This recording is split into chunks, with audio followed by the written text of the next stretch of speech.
शंकर और पार्वती भ्रमण पर निकल रहे थे और भगवान ब्रह्मदेव सरस्वती को ढूंढ रहे थे।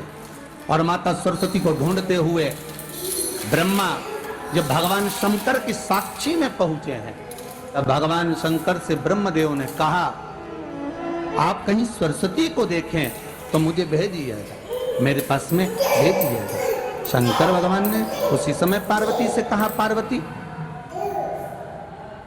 जैसे एक स्त्री जो पतिव्रता धर्म का पालन करने वाली है, एक नारी पतिव्रता धर्म का पालन करने वाली होती है, पति को परमेश्वर मानने वाली होती है, पति के चरणों का रसतत्व ग्रहण करने वाली होती है, तो वो पर पुरुष का स्मरण नहीं करती। उसी तरह एक पति जो अपनी अर्धांगिनी के साथ में रहे और अर्धांगिनी के साथ चले, तो पर नारी का स्मरण नहीं होना चाहिए। तो एक काम करो पार्वती, तुम उस सरस्वती को बुलाना प्रारंभ करो।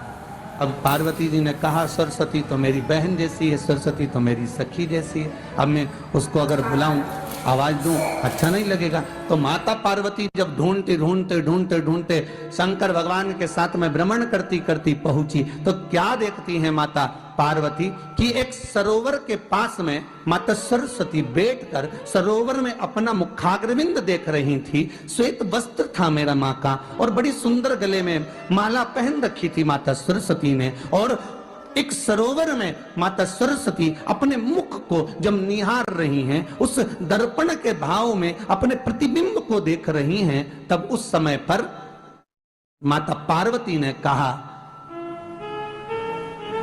शारदा, सरस्वती को लगा कि मेरा संबोधन ये किसने कहा। पलट कर देखा, सरस्वती ने कहा, पार्वती तुम? हाँ, मैंने तेरा जो दर्पण में प्रतिबिंब देखा है, तेरा स्वरूप देखा, पर तू इतनी सुंदर है, इतनी सुंदर है, पर तेरा जल में जो स्वरूप देखा ना, वो नीला दिखाई दिया, थोड़ा सा श्याम दिखाई दिया, इसलिए मैंने तुझे शारदा कह दिया। आज भी हमारे मध्य प्रदेश के कटनी और सतना के बीच में महियर में आज भी शारदा भवानी विराजमान है।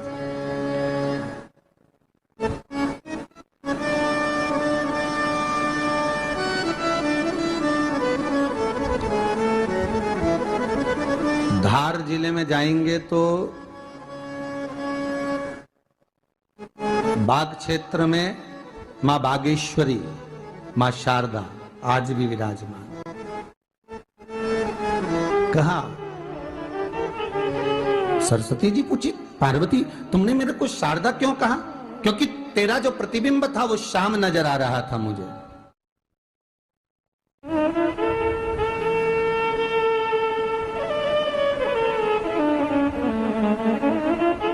उस प्रतिबिंब को देखकर मैंने तुझे शारदा का संबोधन दिया।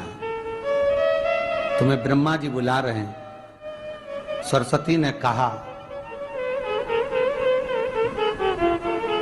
पार्वती मैया, दीदी, आपने मुझे जो नाम दिया है, जगत के लोग, संसार के लोग मुझे इस नाम से जब पुकारेंगे, तो ये शारदा, ये सरस्वती स्वयं उसके कंठ पर, उसके मस्तिष्क पर सदा विराजमान रहेगी, ये शारदा बनकर। इसलिए हमारे स्कूलों में, हमारे काव्य ग्रंथों में, हमारे जो कविगण रात्रि को जो काव्य पाठ करते हैं, कविता का स्मरण करते हैं, वो सरस्वती की वंदना नहीं करते, हे शारदे मां, शारदा की वंदना करते।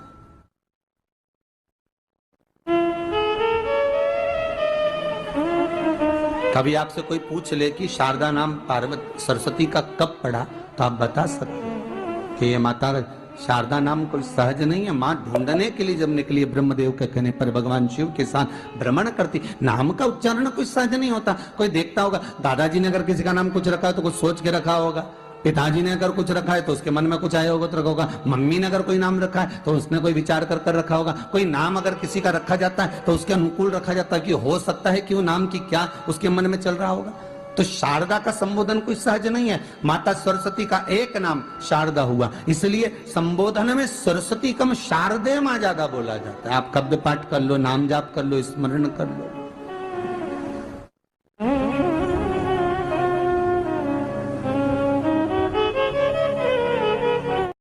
हम बच्चों से कहना चाहेंगे, छोटे छोटे बच्चों से, आप माता सरस्वती की आराधना करा करो। मेरा बच्चों से निवेदन है, कभी जिंदगी में अगर मौका मिल जाए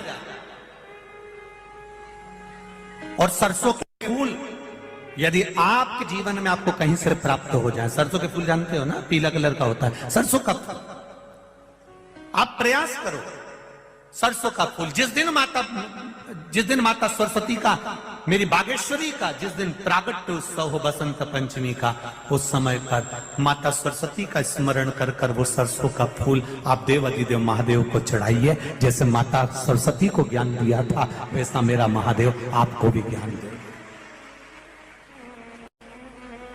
वो सरसों का फूल आप देव अधिदेव महादेव को समर्पित। कई जगह पर आम के जो झूमर होते हैं वो, कई जगह पर सरसों का पुष्प, सरसों का फूल वैसे शिव महापुराण के अनुसार अगर अपन देखें तो बड़े रोग में भी कारगर होता है। जिसको कैंसर जैसा रोग हो जाता है या किडनी लीवर जिसका डैमेज हो जाता है, इसके लिए हमने पहले भी कथाओं में वर्णन किया है। बसंत पंचमी का दिन, महाराज सरस्वती का दिन, जिस दिन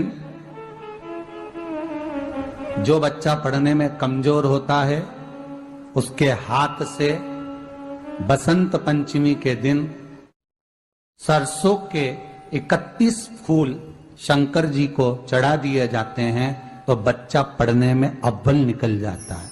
उसके बच्चे को कभी नहीं कह सकते कि पढ़ने बैठ, वो खुद बैठेगा। केवल आज बसंत पंचमी का दिन, एक ही दिन चढ़ता है, और बाकी के सरसों के फूल आपको मालूम है कि रोग मुक्ति के लिए तो होते ही हैं। ये तो आपको पहले भी वर्णन किया महाराज कि जब कोई एकदम रोग आ जाए और डॉक्टर एकदम बोल दे कि ये रोग भारी आ गया है और इसकी जांचें जाएंगी और फिर ये कुछ भी हो सकता है, तो क्या करा जाता था कि 108 सरसों के फूल लाकर तुरंत शंकर भगवान को चढ़ाए जाते थे महाराज। तो चढ़ाने के बाद में रिपोर्ट अच्छी आती है। ऐसा नियम है। कहीं ठेका, कोई ठेकेदारी करते हैं ना, जो ठेका भरते हैं कि भाई मेरा टेंडर आना चाहिए, मेरा ये काम होना चाहिए, मेरी मल्टी बनना चाहिए, या मेरा ये काम के लिए जा रहा हूं, ये काम फतेह होना चाहिए, उसके सबके हाथ पैर जोड़ने से अच्छा है एक काम करो, बस 108 सरसों के फूल उठाओ, शंकर जी का उद्धतेश्वर महादेव का नाम लिखो और छोड़ दो, शिव जी के ऊपर एक एक कर चढ़ा दो, वो ठेका तुम्हें ही मिलेगा, वो काम तुम्हारे पास ही आएगा। बस केवल अवधूतेश्वर मां, अर्थात ये जो क्रम है, ये वो क्रम तो 108 सरसों के फूल का आप कभी भी कर सकते हो, पर जो ये बच्चों के लिए किया जाता है वो केवल बसंत पंचमी के दिन ही होता है। शिव को प्रिय है पुष्प में आंक का पुष्प, जो आंकड़े का पुष्प होता है शंकर को बड़ा प्रिय है। और दूसरे नंबर पर शंकर को प्रिय है शमी का पुष्प, बहुत ध्यान देना महाराज। तीसरे नंबर पर शंकर को प्रिय है महाराज सरसों का पुष्प। सरसों होती है ना, जो राई अपन बोते हैं, सरसों बोते हैं, उसमें पीले कलर का जो पुष्प लगता है।